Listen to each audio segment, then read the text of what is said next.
Zipping up boots, going back to my roots. Yeah. Hey, wild kids. How you doing? It's me, Trevor. Hi. Oh my goodness me.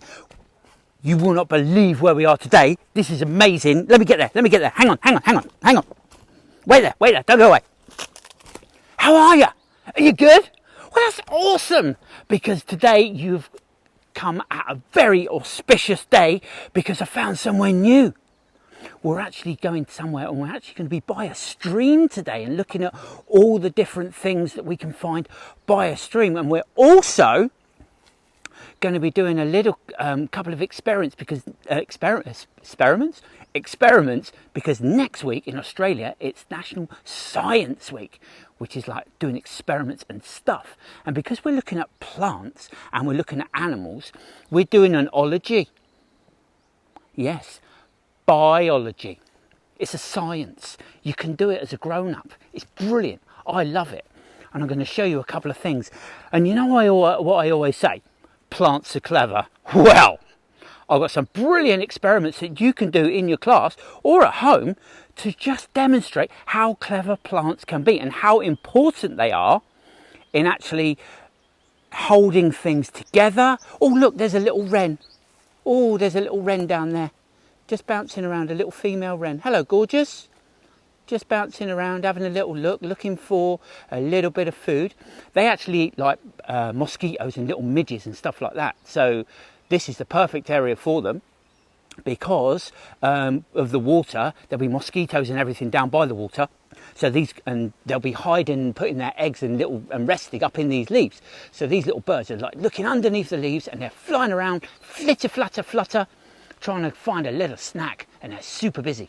And there's two females actually. There she is. Isn't she beautiful? And maybe we'll see the boy wren, because the boy wrens are amazingly bright coloured, trying to attract the females. Okay, anyway, what we're talking about today is plants being clever. And here's a brilliant example of how clever plants are, because unfortunately this tree has been blown over by the wind. But here you can see all the roots. Ariel and Lucy are excited about today's walk. Ariel, Lucy, it's going to be amazing. You're going to love it with a capital L. Now, come and have a look at this. So, there's so much soil on here that the tree's taken up. There's plants growing on it, which is bonkers.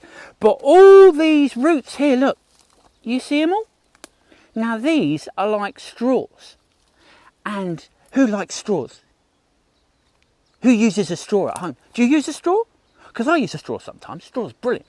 So these roots here are... Do you use a reusable one, Trevor? Well, when I always use a reusable straw or a paper one so you can recycle it. So all these roots here are straws and they are sucking up all the nutrients from the ground. We don't actually see this very often because we're just walking through on top of the grass and looking around and looking up at the trees and looking at the birds and seeing how amazing it is. But I've got a brilliant experiment for you. Already, I'm going to show you. Look at this. Now, yesterday, I did this very, very quickly. Let me get this wrapping off. I've got some recyclable cellophane. Let's have a look here. What we got?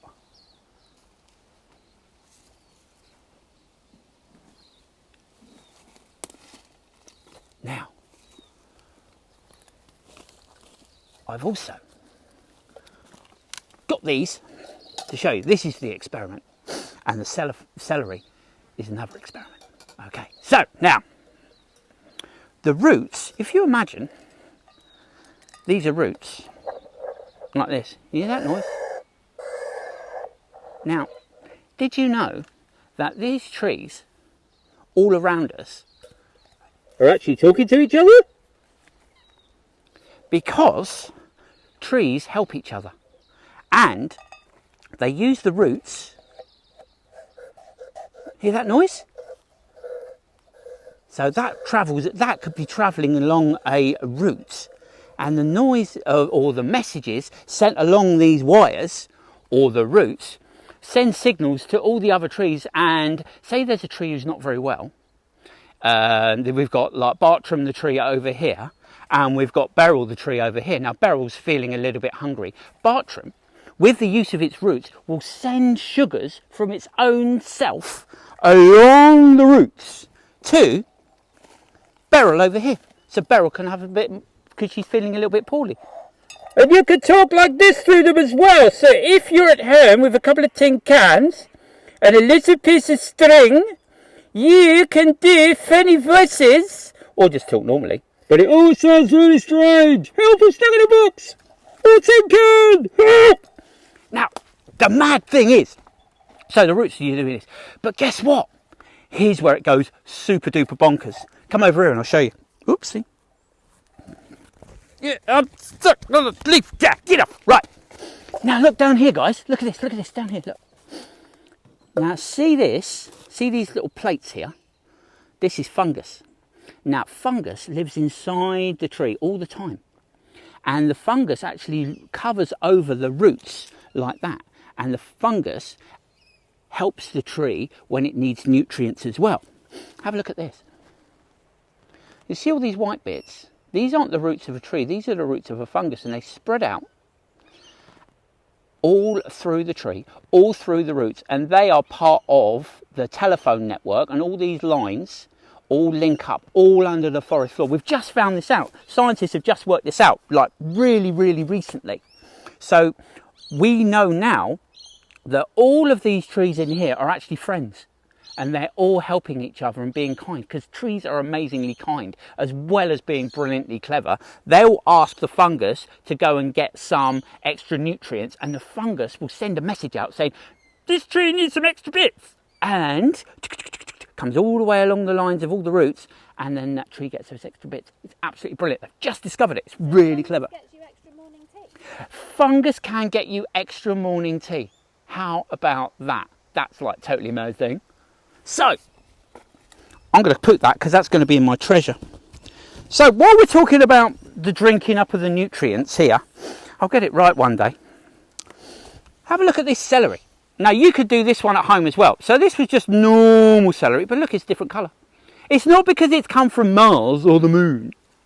All I've done is chop some celery off and put some food colouring in a jar. And this is sucked up all of the blue food colouring into the tips of the leaves, and this shows where all the nutrients go. So it travels up. See all these little stripes here? Now I'll show you. I'll break it off. Look, see all those in there? Look how blue they are.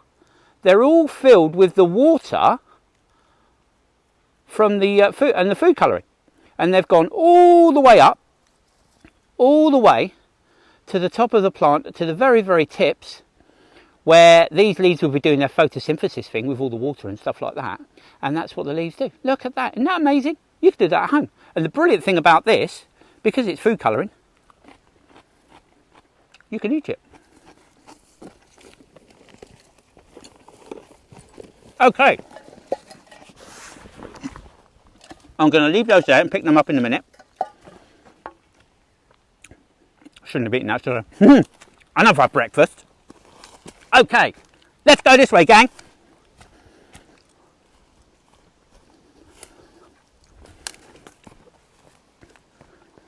How are we doing? You all right? You keeping up? We're in a brilliant spot. Now here you can see there's lots of signs of different things going on. We've had another lost tree here, unfortunately. You can see all the big roots there. And then we've had a tree that's actually unfortunately been caught on fire there and died, which is a shame. But in this big space, you can see how bright it is. Now, we've just had the Olympics on, and there's a big race going on here right now. Because looking up, right at the top there, you've got the top canopy of the trees, you've got the mid canopy, and then down below, you've got all the ground cover with all these grasses.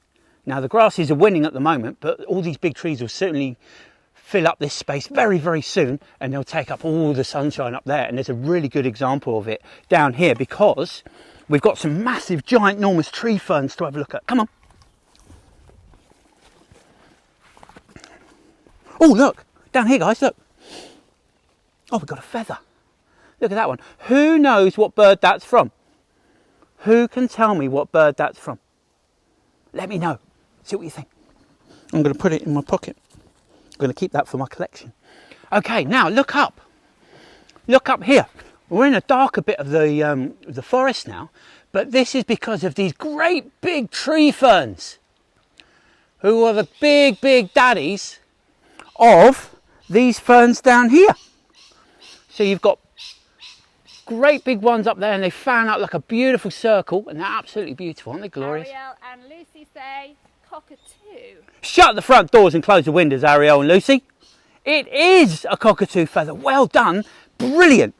Now, here we've got some bracken ferns on the floor, but we've also got a baby tree fern growing here. And look how big these leaves are. I'm just going to move that one like that. Look at that. Isn't that amazing? Now, all these bits of leaf are exactly the same all the way through the plant. And these ferns, well, not these ferns in particular, but their relations were actually living in dinosaur times. Oh, amazing. Anyway, we could talk about dinosaurs another time, can't we? Keep coming, come on. Now, down through here, look at all these big rocks. Now, there's not anything really growing on these apart from moss, and there's a reason for that. That is because this stream, when it rains really hard, the water thunders through here really fast, so nothing really can live on it.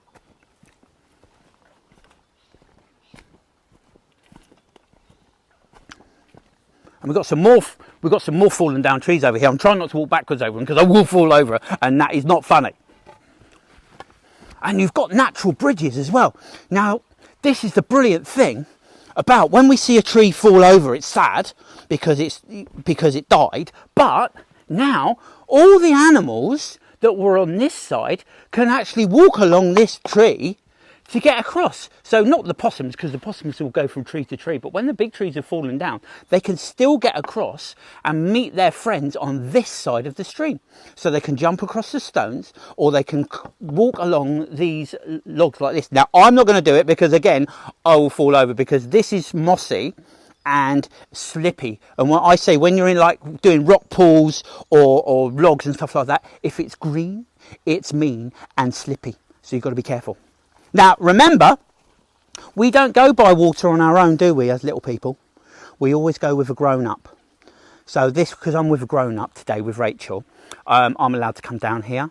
So, but look down here, look, here, look. See these? See, all these roots here, these are all roots from these living trees. Here, look. These guys here, these are all their roots, and they're sucking up nutrients from the water in the stream and all the nutrients in the soil around here. And it's holding all of the soil from washing away. I'm going to show you an experiment about that in a minute as well. Come on.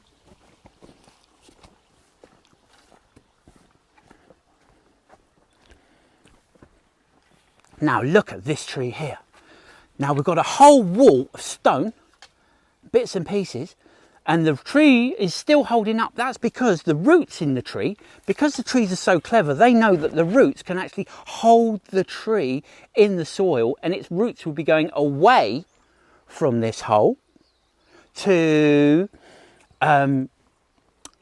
make it hold really, really tight, because it's a very, very heavy tree. Absolutely amazing. There's loads of birds around today. It's absolutely wonderful. I'm loving it. Come on.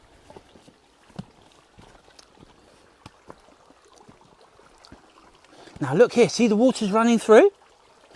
It's beautiful, isn't it? And now we're seeing a few, because the water's been stopped a little bit by some of the big stones, it's slowed down. And what that means is plants are able to grow on the edges of it. So if you look to the side on this bank of the stream, you're starting to see different flowers, and they're out of the way of the water that normally runs through. It only rushes through when it's been raining really, really heavily. So up here on these riverbanks, you're starting to see all the roots being held and holding the trees up. Okay, right. So much to see. Oh, we've got another open bit up here. Come have a look at this. So look, we can stand on this rock here if we're being careful. And we can see down the stream here, there's lots and lots of clumps of plants. And that's because they've been washed into the stream here, and it's a little bit wider and it's a little bit rocky, so some of the plants have actually stayed and the soil has been trapped, and that's why the plants are growing here. Like I said, I'm going to show you an experiment about that in a minute. Okay, and hopefully when you look at slow running water like this, sometimes you get to see pond life and stream life, and I'm going to show you about that too.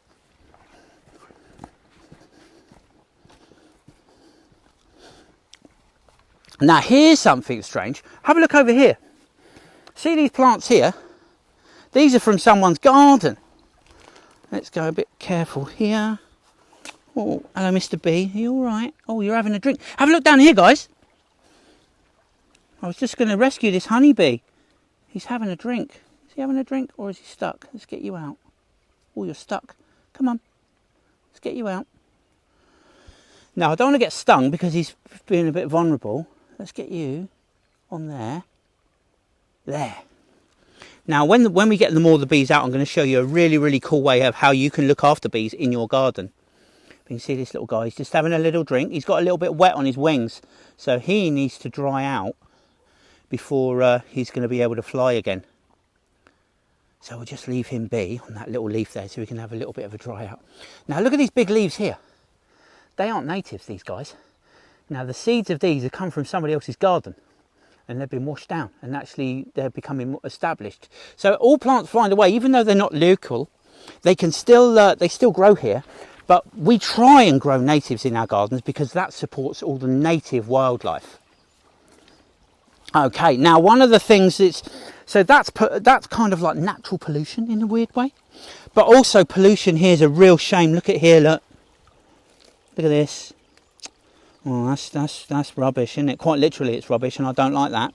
See, the thing is with it, if you drop that on the floor, you're right there, Rach.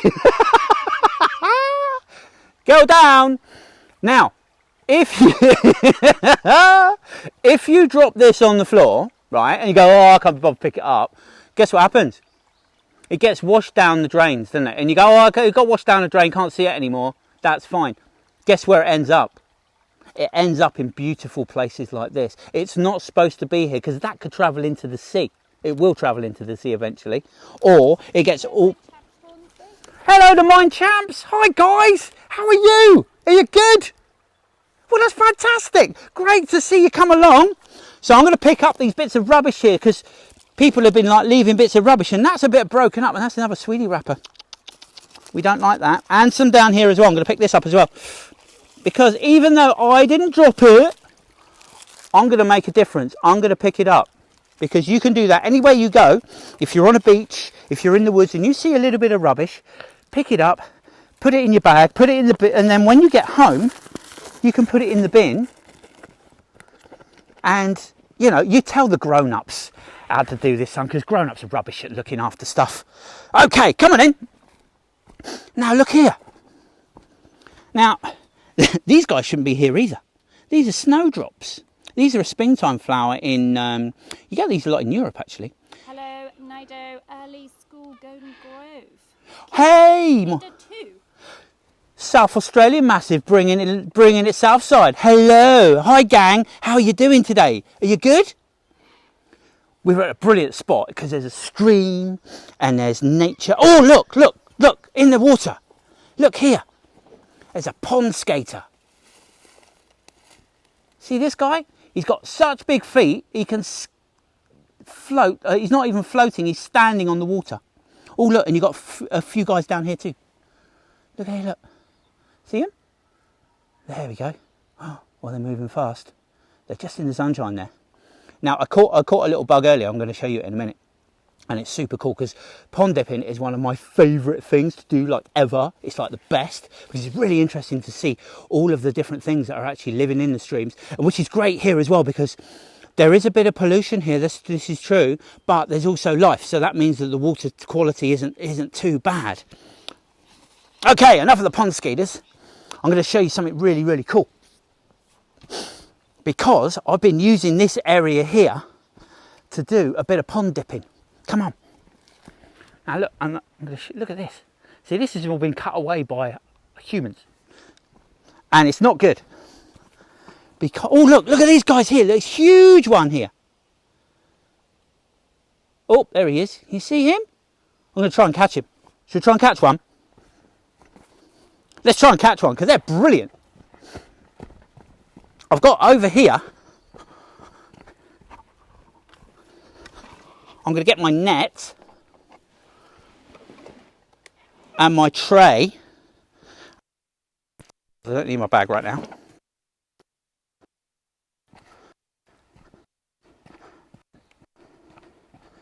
Let's see if we can catch one. Now, you don't need a lot to do pond dipping. All you need is a little white tray. I can hear a frog. Huh? I can hear a frog too.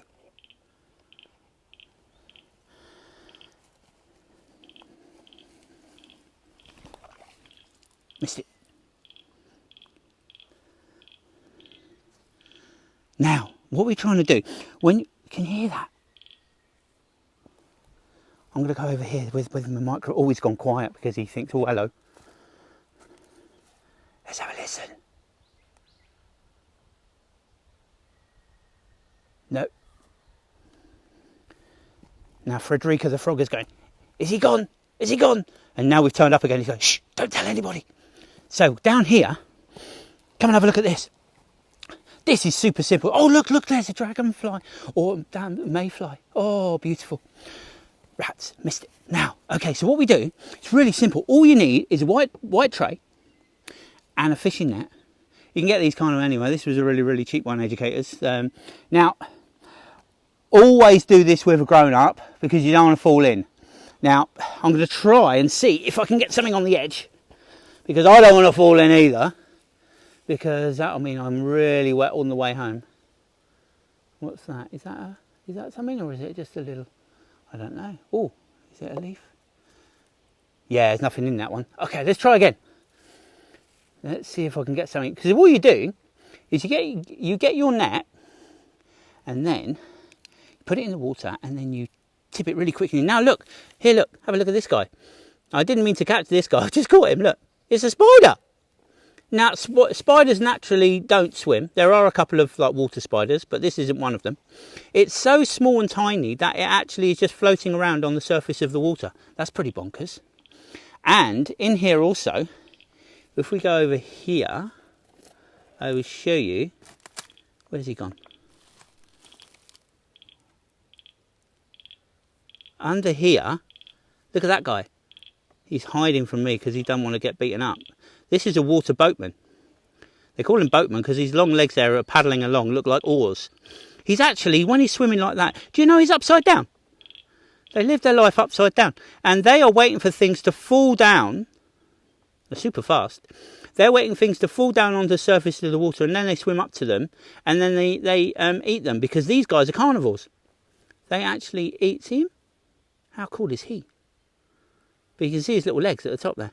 And that's why they can feel the surface of the water, and they get little vibrations. They go ding-ling-ling-ling on the top of the water. And then they go, oh, yep, there's dinner, or there's breakfast, or morning tea. It's marvellous. Okay, right. I'm going to put this back over here and put these back in the water. But I'll do it in a safe spot that's not too steep where I can fall in, because I've already had a wash today. So... After you've seen everything, you don't take it home with you. You put it back where you found them. So I'm going to put these back in here, nice and gently, just like that, making sure everything's left. There you go. No guys in there. Beautiful. Now they're back in their bit of the stream where they belong, because that's where they belong, really, isn't it? Okay, so come with me, and I'm going to show you before we go. We're so excited. There's so much going on today, isn't there? I'm a bit rambling. Now, going to show you another experiment, because have a look at this. See here, you've got all this bare rock and all these bare stones. Now, when we walked back through the bush earlier, where it was really dense with all the trees, we didn't see any of the rocks or anything like that, did we? Now, the reason for that is rain erosion. And what happens is all the soil from the top of the hill washes down and ends up at the bottom of the hill. So we've got lots of soil down here. That's why we've got all these plants here, look. Which is interesting anyway, because down here we've got some wild geraniums, and we've got these beautiful moss, clump moss, which is absolutely beautiful. And then over on the other side we've got some different ferns. Let me show you. Being very careful as I jump over.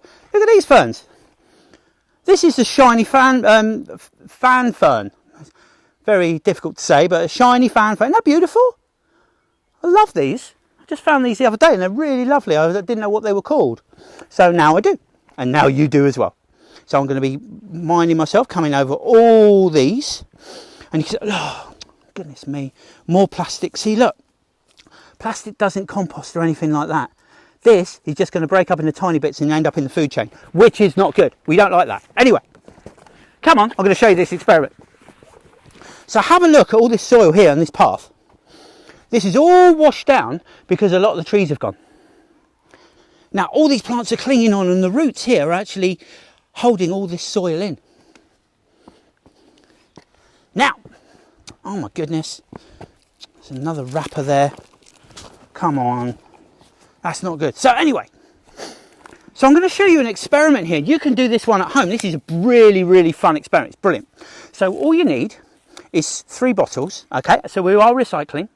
These I actually got from my neighbour's bin because we don't use plastic as much. And what we're going to do is we're going to show how good plants are at, one, filtering water to keep all the bad stuff out of the streams, and also how it holds the moisture in and doesn't let all the goodness and natural nutrients slip away. Hi, Amy. Hey, Amy, how are you? Are you good? Well, that's fantastic.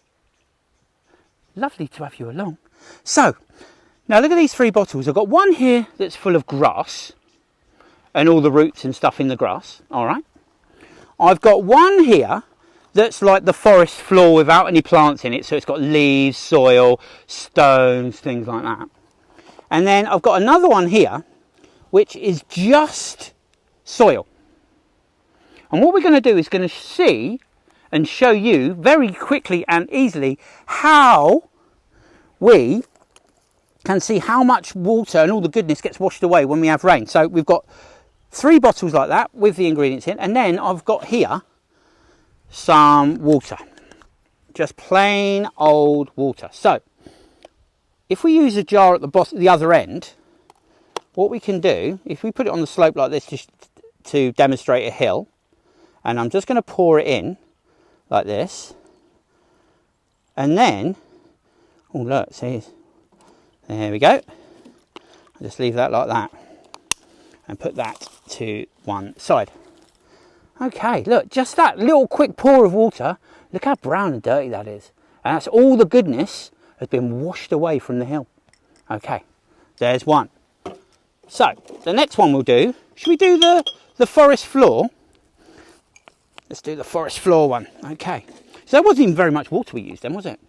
Okay, so let's fill this up with a little bit of water, and then like this, and then what we'll do, we'll pour it through like this. See, some stuff coming through, but it's not as dirty as the other one. There we go, look, see? See, the stones and the twigs are actually stopping everything falling in. So some stuff is still falling in though. See, there's still bits and pieces in there, look. But it's a little clearer. Well, I'll show you in a second how much clearer it is. Okay, now, let's put that one here. You can do this with loads of different things as well. You could do it just with sticks, just with stones, just with mud, just with sand, loads of different things. Now, here we are. Let's see if the theory works, where all the plant roots are actually good at preventing. Let's pour a load of water in. Da, da, da, da, da. Lots and lots of water. Oh, it's coming out already. So, now.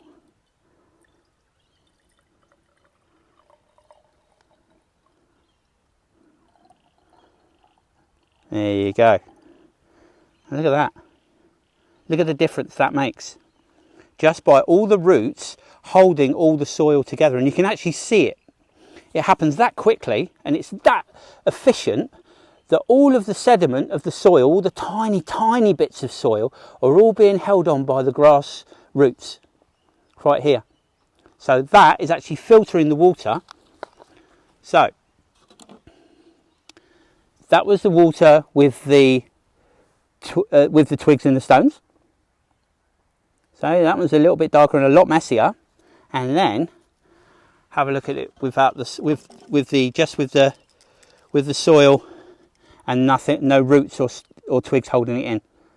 That's how much we lose when there's erosion. It's a really good experiment to do, and that's brilliant for Australian National Science Week. You could do this at home. So with that, so we've got the celery, we've got that, we've got pond dipping, and any other experiments that you want to do, let me know about them, because I think what you send in is absolutely awesome. So until next time, everybody, I'll see you really, really soon. Take care, everybody. Bye.